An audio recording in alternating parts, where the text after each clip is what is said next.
Hello guys! Today I'm going to show you how to replace a set of bike pedals.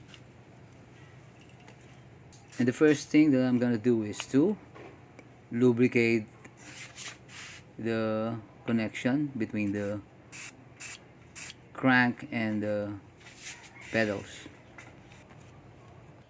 Especially if the pedals are already showing signs of corrosion.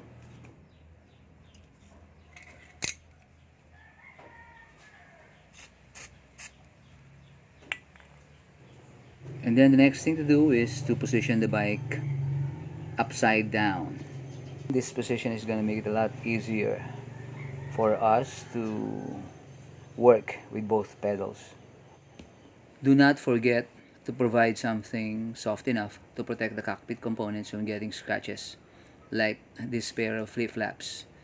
Be sure that they are also thick enough to lift the cockpit assembly and provide adequate space to keep it from touching the ground.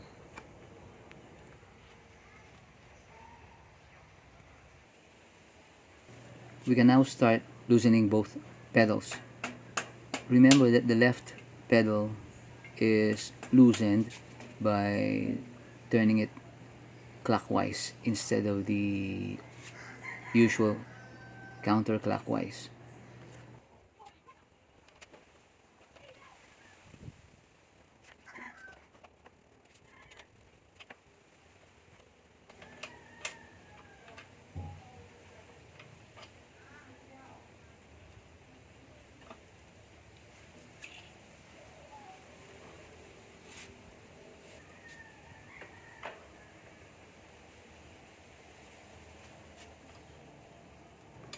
And then we can now start working with the right pedal, but this time we do it by rotating the pedal counterclockwise.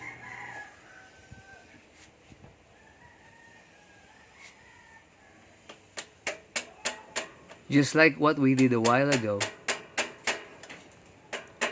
You can use a rubber mallet or extension pipe if you don't have a breaker bar, if the pedals are too tightly connected to the cranks.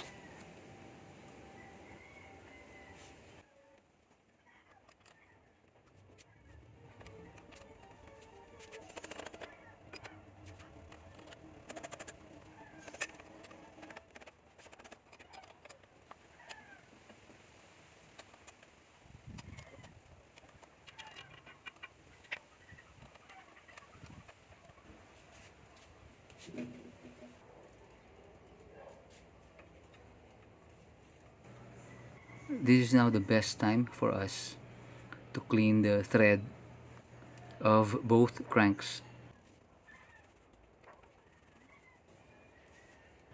Look for the right or left pedal as indicated by the L or R markings. Install the left pedal by turning it counterclockwise.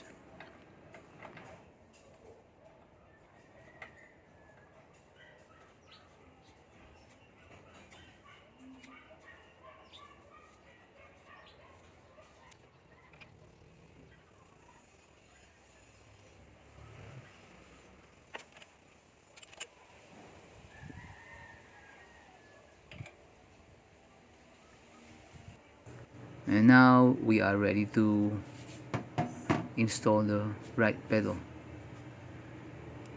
See that R letter mark, which means that it is the right pedal.